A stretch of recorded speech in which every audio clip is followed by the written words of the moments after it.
The most expensive no in basketball history has just been spoken. And it didn't come from a billionaire owner, a front office executive, or even the commissioner of the WNBA. It came from one player, Caitlin Clark. When Clark turned down Geno Auriemma's desperate $1 million offer, she didn't just walk away from money.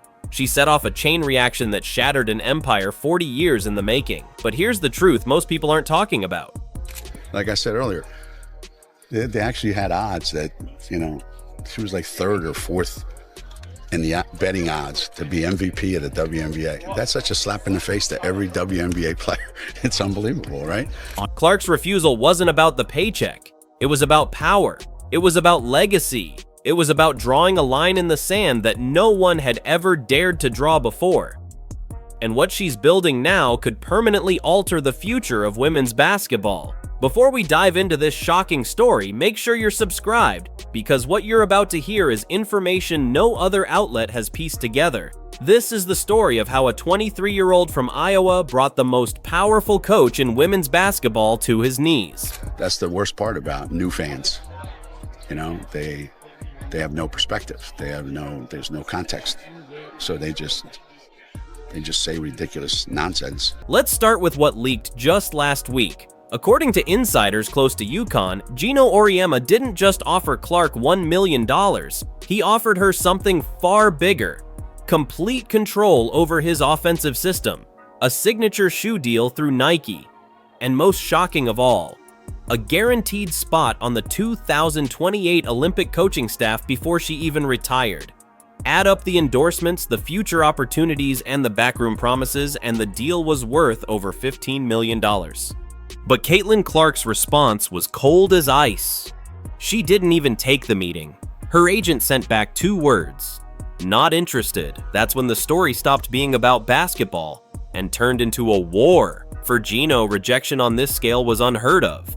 For decades, he was women's basketball's kingmaker. When he called, players answered. When he offered, recruits accepted. No one said no to Geno Auriemma until now. So what did he do? He lashed out. In January, Geno appeared on 3 different podcasts within 72 hours. Each time he threw subtle, and sometimes not so subtle, shade at Clark. He questioned her basketball IQ, downplayed her success as social media hype, and hinted that veterans in the WNBA didn't respect her.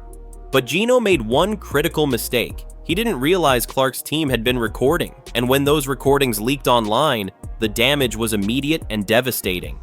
The delusional fan base that follows her disrespected the WNBA players by saying she's going to go in that league and tear it apart. There were actually odds on she's third or fourth in betting odds on being MVP of the WNBA. These people are so disrespectful and so unknowledgeable and so stupid that it gives women's basketball a bad name. Okay, so the kid was set up for failure right from the beginning. Geno was caught mocking Clark's fans, calling them illiterates who wouldn't know a pick and roll from a dinner roll. He accused her of ruining the purity of the game. And worst of all, he claimed that real WNBA players, including Diana Taurasi, laughed at her behind closed doors.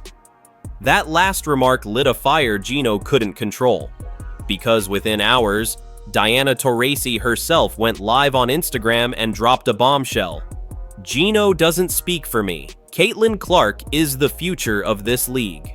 And anyone who can't see that is living in the past.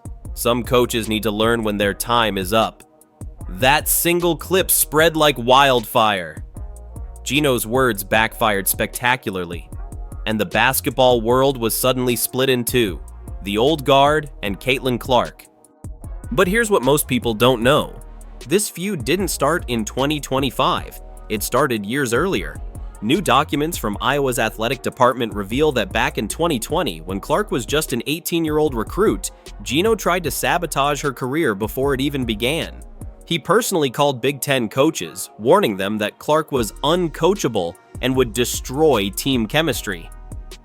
One coach who spoke anonymously remembers Geno saying Clark wouldn't make it past her sophomore year without transferring. Think about that for a second. The winningest coach in women's basketball history felt so threatened by a teenager that he tried to blacklist her. And why? Because he knew exactly what she represented: the end of his monopoly on greatness. And there's a lot of investors in this league. One investor, been trying to keep quiet about, his investment in the league ever since his comments that he made about a young rookie. Pretty much, had him in the headlines for about a month and a half. That is Geno Auriemma, dog. I'm here to tell you, he's part owner of this league. Fast forward to today and the numbers don't lie. Since Clark entered the WNBA, viewership is up 420%. Jersey sales have skyrocketed 800%. The Indiana Fever, once an afterthought, now sell out every game home and away. Meanwhile, UConn's dynasty is crumbling. They haven't won a championship in 3 years. Their 2025 recruiting class ranks 9th nationally, their worst in 20 years. Game attendance has dropped 35%. The program that once ruled women's basketball is losing relevance by the day. This one looked like Geno Auriemma could be the reason why Caitlin Clark is definitely not joining the unrivaled 3-on-3 basketball league. And Geno's desperate attempts to reclaim control only made things worse, because his boosters weren't just offering Clark a spot at UCNN. They were offering her something unthinkable, a chance to leave the WNBA entirely. That's right. Insiders confirmed Geno and his network pitched Clark on joining a brand new league. A league meant to rival the WNBA head-to-head. It was called the Women's Elite Basketball Association, scheduled to launch in 2026. 8 teams, all in major markets. Salaries 5 times higher than the WNBA. Nike as the exclusive sponsor. Geno as commissioner, and Clark as the face of the league with a $100 million 10-year contract. But Clark's rejection killed the project before it could even begin. Investors pulled out within 48 hours. Nike walked away. The WNBA collapsed faster than anyone imagined. Geno was left explaining how his master plan cost boosters over $200 million in potential revenue. They've tried to do everything they could to make the most of the situation. They tried to make the most of Caitlin Clark not playing by hinting everything and basically making people think that Caitlin Clark was going to play. And here's the irony. While Geno schemed in the shadows, Clark was quietly building something even bigger. She launched her own media company, CC22 Productions, now valued at $50 million. She signed an 8-figure Netflix deal to produce a documentary on women's sports. She created a basketball camp, already sold out through 2027. And in partnership with the Indiana Fever, she's helping fund a brand new 20,000-seat arena, the largest dedicated women's basketball facility in the world. And through it all, she's dominating on the court, averaging 32 points, 11 assists, and 8 rebounds per game, smashing records while Geno watches from an increasingly empty arena in Connecticut. Then came her most ruthless move yet. Clark announced the Second Chance Scholarship, a $5 million fund for players rejected by UConn. The message was clear. Geno's rejection doesn't define you. Within 24 hours, 3 of UConn's top recruits decommitted.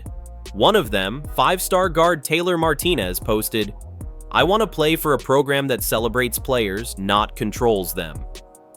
Even Geno's own star, Paige Buchers, publicly sided with Clark.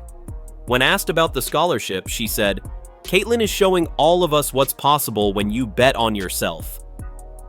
Geno was standing beside her when she said it, and the look on his face said everything. Financially, the consequences are staggering. UConn is projecting a $15 million revenue loss over the next 3 years.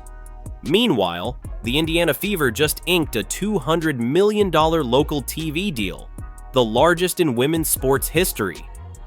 Clark's jersey isn't just the top seller in the WNBA. It outsells every men's and women's jersey in basketball, college, or pro. And then came the final twist. The WNBA appointed Caitlin Clark to its board of governors, the first active player in history to hold that power. She now has a vote on league expansion, rule changes, and broadcast deals. Her first proposal? A rule banning college coaches from publicly attacking WNBA players. It's being nicknamed the Geno Rule. Fines up to $100,000 for violators. And according to insiders, it's going to pass. The basketball world has responded. Sue Bird called it long overdue. Maya Moore called it genius. Michael Jordan himself said, "That's what happens when you underestimate greatness." And ESPN just announced a 30 for 30 documentary on the entire saga titled The Rejection. Clark's camp is providing never-before-seen footage. Geno's camp refused to participate, which means the story will be told entirely on Caitlin Clark's terms. Think about what that means for Geno's legacy. 40 years of dominance, 11 national championships, 6 undefeated seasons, more than 1,000 wins. Yet in the end, he'll be remembered for the one player who didn't need him. The one player who proved his empire could collapse with 2 words: not interested. Because this was never just about basketball, it was about power, about control, about the old guard versus the new. Geno represented the gatekeepers. Clark represents freedom. She didn't destroy him by fighting him. She destroyed him by ignoring him, by proving his approval was worthless, his program replaceable, his time over. Every sold-out arena, every broken record, every multi-million-dollar deal is proof. She was right, and he was wrong. And the most chilling part? Clark is already planning her next move. Insiders say by 2030 she wants to launch her own women's league, not as a rival to the WNBA, but as a global partner. NBA owners are already lining up to invest. The crowds follow Clark. The money follows Clark. The future follows Clark. And Geno? He's been reduced to a footnote in her story. If you've made it this far, you're not just watching basketball history, you're watching a revolution in real time. This isn't just about one coach or one player, it's about the transformation of women's sports forever. So drop your thoughts below. Who really won this war? And remember, the most devastating revenge isn't loud, it's quiet, calculated, and it costs your enemy everything they ever built.